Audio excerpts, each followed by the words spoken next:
constitutes violent behavior in children? Violent behavior is an extreme form of potentially dangerous behavior, either toward themselves, or to others, or even to property, like just objects around them, like to the house and furniture. And there's two ways that we describe it. Verbal violence. Examples are shouting, shrieking, extreme profanity, abusive, insulting, those kind of words. We call that verbal violence or verbal aggression. Of course, the other one is physical, right? Hitting, kicking, punching, scratching, pushing, throwing, biting, anything that can hurt themselves or hurt someone else, or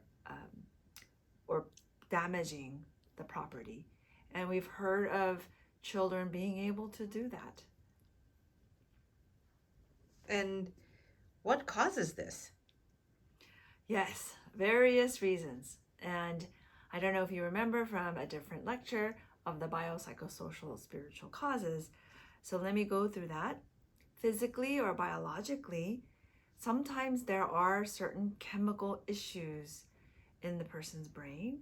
We talked about schizophrenia and the chemical changes there, bipolar disorder, chemical changes there, and even autistic spectrum disorder. And there are some changes where, because of those disorders, they can't help but allow their irritable mood be externalized in physical behavior, physical violence.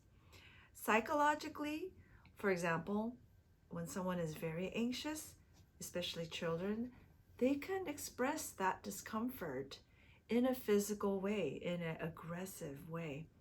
And sometimes that violent behavior, they didn't mean to do it, but they couldn't help but express their irritable or anxious mood because of that.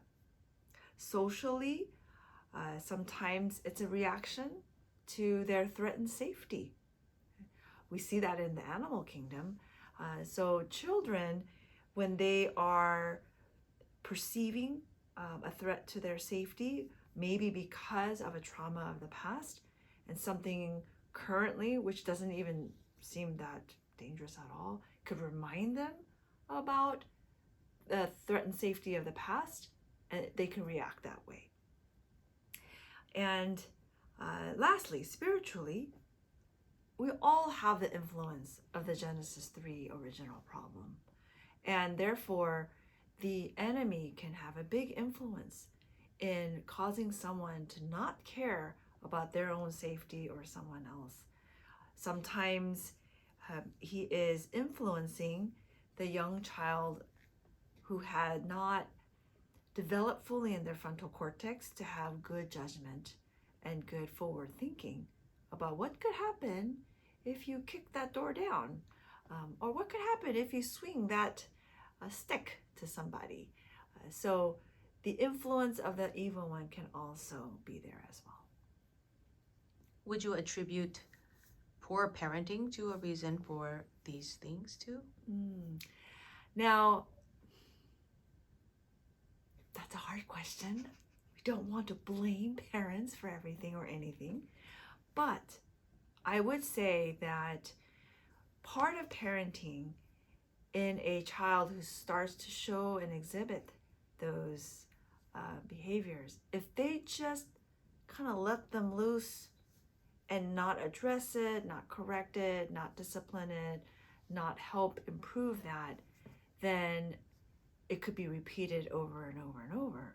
Then yes, if it was due to that neglect, then we have to say the parents contributed to the worsening of that behavior. What is bipolar disorder?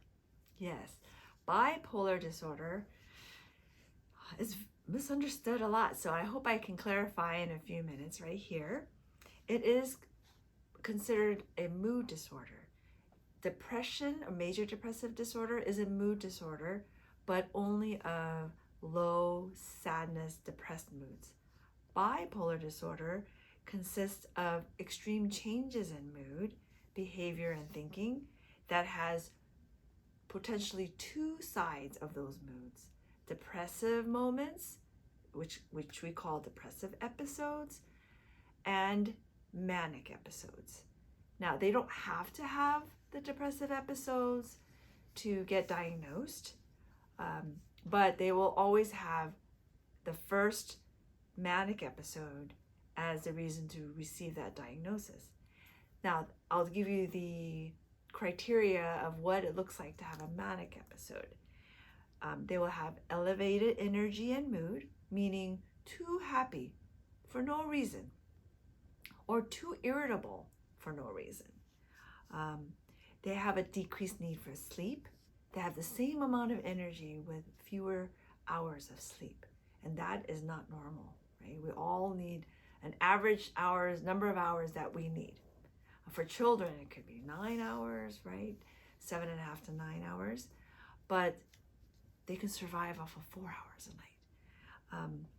Sometimes their speech changes, either very, very rapid, just like this, and they can't stop, and they have so much to say, but that's not their usual speed.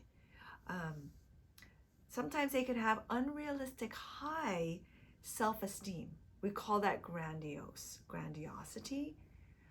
So a normal level of self-view, but suddenly now it's a strange, elevated self-view. And many times, because of this energy and multitasking and wanting to do everything, and they have poor judgment about their abilities, they will do risky behaviors. Sometimes the risky behaviors, for example, is excessive sexual behaviors that they don't think they're going to ever get caught, or they're not going to get diseases from that, or spending money that they don't have, which would be very dangerous if a teenager with bipolar disorder got a hold of their parents' credit card, or suddenly giving away a lot of gifts, and that's not their usual personality. So those are some examples of the symptoms of a manic episode. And of course, no one can sustain that. Typically 7 days, but if it's beyond that, there's going to be a crash, and that's when it's really dangerous. It's dangerous to have a manic episode in the first place. The crash afterwards is dangerous because one of the main serious worry is suicidal ideations. So just like depressive disorders has a very high risk of suicide if it's untreated, for bipolar disorder, very high risk of completed suicide if it's untreated, up to 15-20%. So it's very important to know about bipolar. Is there a connection between the violent behavior and bipolar? Good question. Some bipolar episodes or manic episodes can come with violence due to their irritability or anger outbursts. And some, they don't have that symptom. So it's very important to figure out if somebody has violent behavior, because that's what this section is about, why are they that way? Because the term violent behavior is a symptom, right? They are expressing potentially dangerous behaviors. Is it because of bipolar disorder? Is it because of being influenced by drugs and alcohol? Is it because of other psychological reasons? So I hope that answers your question about that. What can parents or teachers do when a child has violent outbursts or manic outbursts? So during the violent or aggressive behavior, the active time of that, speak calmly, because they might be shouting and throwing or hitting. So it doesn't help to shout back at them, okay? Of course, other number one thing is ensure the safety of everyone in the room. Remove harmful objects as safely as possible and quickly as possible. And acknowledge to the child who's just acting out violently. With the calm voice, maybe you have to increase the volume, but not in an angry tone, so that he or she can hear you. It's okay to feel angry. Validating. If you're feeling angry and that's why you're doing this, that's okay. But you need to stop the violent behavior. You have to stop swinging that stick around. You need to stop pointing that knife at people, right? Those kind of direct directives, you have to do that. And to call for help. I mean, if they're not listening and you can't come around and hug them from behind to secure physically the person from flailing and grabbing other objects, then you have to call for immediate help. Sometimes, well, in the United States, it's 911 or calling your neighbor to come do it together and do a physical restraint, but as safely as possible to not hurt the child. And to express to them, we're not pinning you down as a punishment. To express and talk to the child, what you're doing is so dangerous, you can hurt yourself or hurt someone else. We're doing this because of safety, for safety. And also try to avoid violent disciplinary methods yourself. For example, after it's all done, disciplining them by hitting. That is not going to give a message of avoiding violence and aggressive behavior, even though you think they deserve it so much.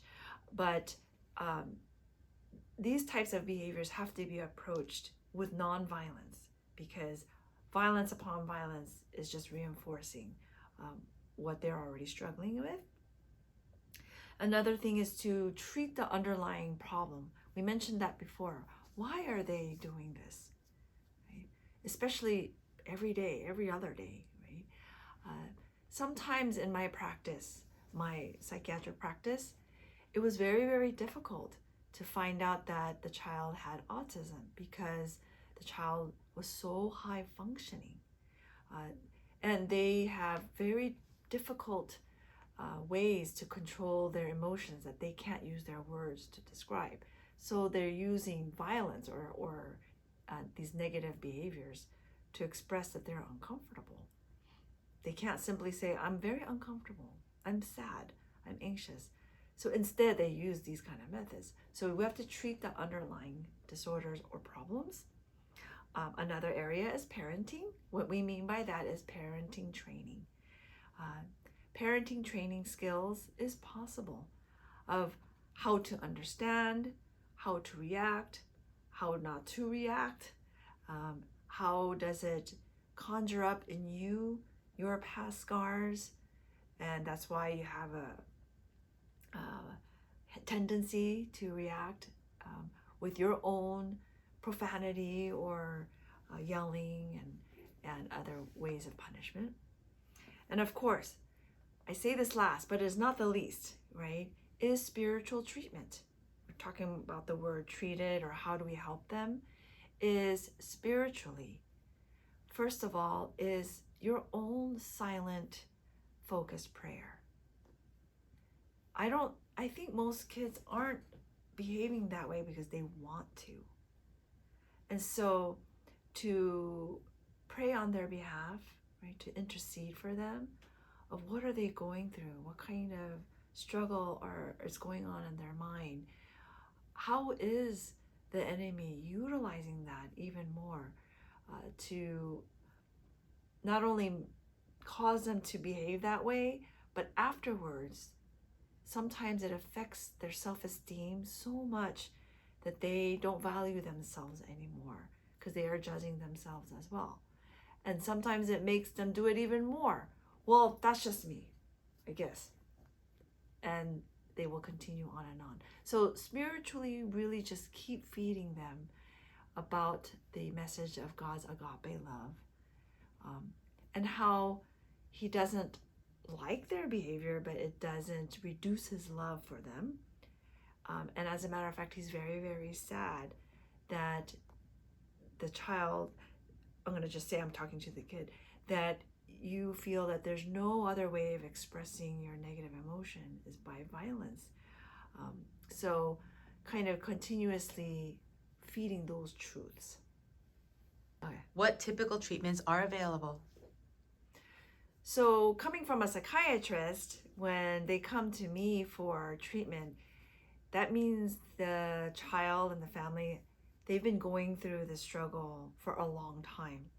It's not like they had one violent outburst and then they make an appointment with me. We're talking about children who have been displaying these types of behaviors almost every day, at least almost every week, to the point of someone almost got hurt or could have gotten hurt. And months and months, maybe sometimes years, this has been going on. And then they finally said, we have to go get help. So those are the type of cases I'm seeing. And when that occurs, usually we have to do all the evaluation. Where is it coming from? Is there a disorder behind that? And let's say, regardless of what disorder is causing that, as a child psychiatrist, we emphasize parenting, we emphasize training for parents, and many times we even suggest family therapy.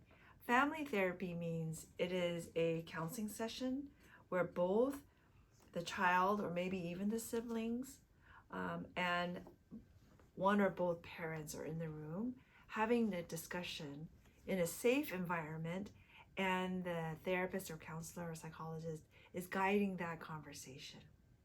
Because sometimes the violence is escalated because a parent doesn't know how to say and what to say and triggers the kid even more. Why do you do that? How come you're always doing that? And then there's an outburst.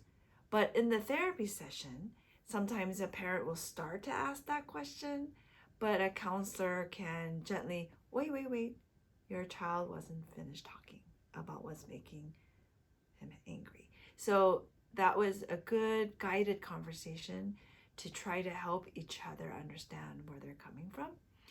Parenting only training session is to also help parents how not to let their own emotion get in the way. Because, I mean, let's all admit it. I mean, it's really insulting sometimes. It hurts, especially if a child in their violent reactions, hitting and throwing and saying, I hate you. I wish I wasn't your child. That would be very, very hurtful. And to a parent who can't separate being hurt by those words, and then now they have to parent and discipline, sometimes that's difficult to tease out and do separately. So many times we're training the parents, leave your emotions at the door for a second and then react the way, almost robotically, what you need to say to calm the situation down. So parenting training includes things like that. There are times I, as a medical provider, I do have to recommend medications. And this is only because it is so out of hand. It is so dangerous. And unfortunately, the storm is so wild of whatever's going on in their brain. We have to force it to calm down. Whether it be the anxiety causing that or bipolar is causing that. So we try to encourage the parents. We really hope that it is not a medication for life, but until the frontal cortex is developed, until they can learn other coping mechanisms to deal with their negative emotions rather than using their violent tendencies. So sometimes we do have to use medications. And if we didn't, one of the consequences is they get expelled and kicked out of school, or they actually hurt a younger sibling, or they hurt themselves, or they hurt their parents. So that is why we use medication.